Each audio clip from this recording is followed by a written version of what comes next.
Once again, I had to highlight how in under 15 seconds after the credits, Buddy Daddies manages to change the entire tone of an episode, lickety-split. You have 22 minutes of pure diabetes in anime form. It's track and field, sporting event day at the daycare. We get the family moment. It is all wholesome as can be.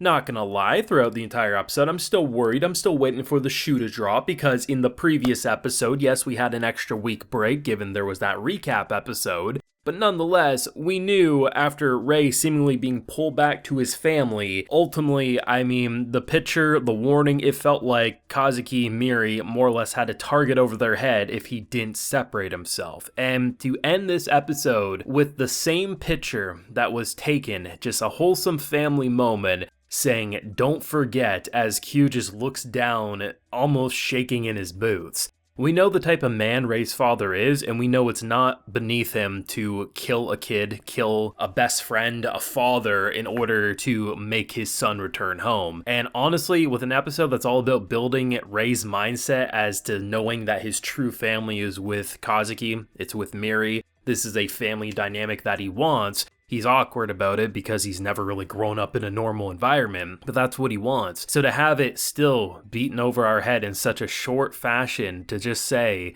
if he stays there, they have such big targets over their heads. And seriously, like, they're trying to make you worry. Do I think they're actually going to die? No, I just feel like given the type of show that this is trying to be, almost second chances, finding your true family, even if it's different than what was initially given to you, I think everything about this, by the end of episode 13, it wants you to feel like they will end in a way where they are a true family, potentially even with normal jobs. But is it worrisome? Is it exhilarating and terrifying building into those moments? Absolutely.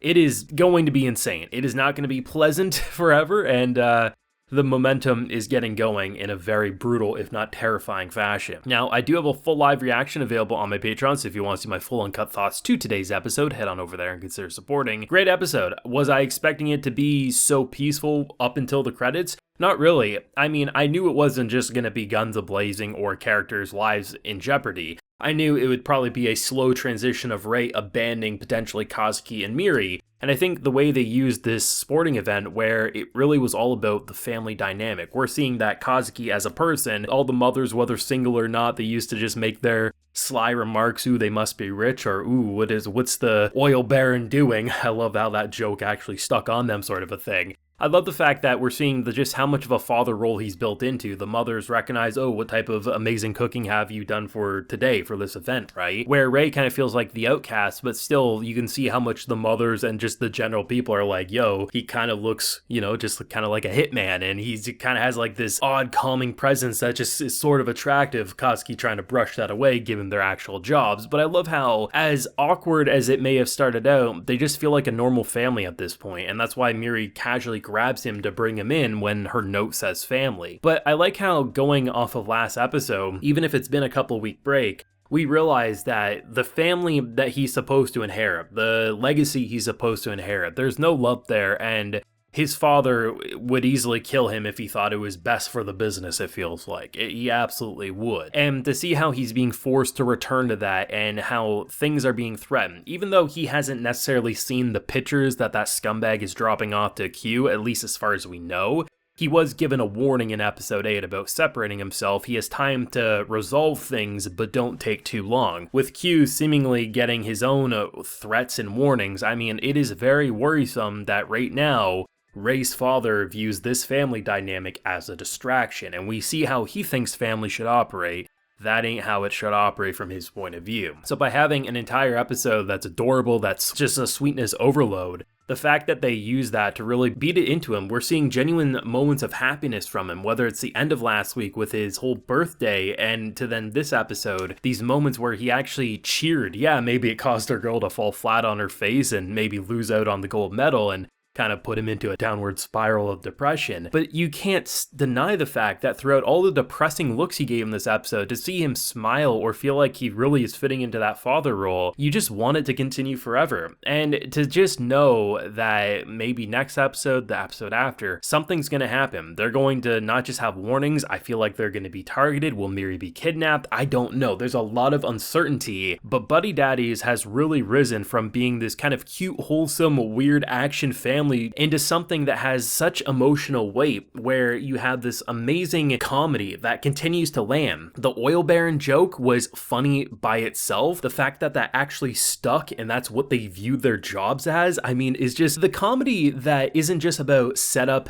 and execution, but then the execution of said joke lingers on and it makes for extra funny moments in the future. Those really get a kick out of me. You have the actual family bonds, whether it's, someone losing their pregnant wife and feeling like they can never move on to now getting a second chance. A boy who was raised by a father that turned him into almost a mindless killer whose only escape was playing video games and just almost numbing out his sensations, now really is feeling like this is what he wants, but in present day, unlike having an amazing sister-in-law who can encourage you to try again, all Ray has right now is an abusive father who's saying, leave them or I'm going to kill them, right? It's really risen into an incredible show. And I like that in an episode like this, while yes, they remind you with the after the credits moment that things are intense, they use the entirety of this episode to really just highlight what made Buddy Daddy stick out initially with its first episode. It used it to its full potential, and really you just look at them as an absolutely true family. Amazing productions, incredible VA work. I mean, every time I listen to Miri, I feel like I'm listening to like a 4 to 6 year old actually give it her all. And when you look at her actual character development, when we look at how spoiled and kind of like over-exaggerated maybe her personality was perceived as in the first few episodes, yes, tragic story, but some of her moments you might be able to look at as a spoiled brat throwing a temper tantrum, right? You look at her not getting her gold medal, she gives a little huff, she gives a little pout, but she's grown up so much over such a short amount of time. Imagine the possibilities that she could have with both of them growing up. That's why you don't want anyone to lay a hand on her or the others, because this family has really made you hooked in. The only reason I could maybe see a season 2 being a possibility is if they, because for me anyway, my bet is by the end of the show, they'll have normal jobs, no longer hitman or anything like that, and they'll be a normal family. I could absolutely see a season 2 being like maybe 5-6 years in the future, seeing Miri a bit older, because right now she's in that adorable stage where her papa can be snapping photos, being embarrassing, and she just melts at it and is just okay with it. I kind of want to see Miri in a way where she's like a little more like pushing away, you make me embarrassed, Dad, and how Kazuki would probably break down into a corner because his little girl doesn't want to be associated with them. There's potential, but I think if this is a 13 episode run, it's definitely got a formula that's going to be a start to finish damn masterpiece if you ask me. But hey, those are just my feelings. What is everyone thinking? Obviously a very wholesome episode, all things considered, a little bit of like darker undertones, but all things considered peaceful up until the credits, that is, but that's Buddy Daddies for you. Drop a like if you enjoyed, subscribe if you're new around here, ring that bell so you can get notified when I upload on the channel, and of course, as I mentioned, I do have that full live reaction available on my Patreon, and while you're there, you can also get a video shoutout. So today, we have JJK Magic, Averin, Mark Usan, and Buanake Monocle Azuria, so I appreciate the support, everyone. Please take care and have a good one.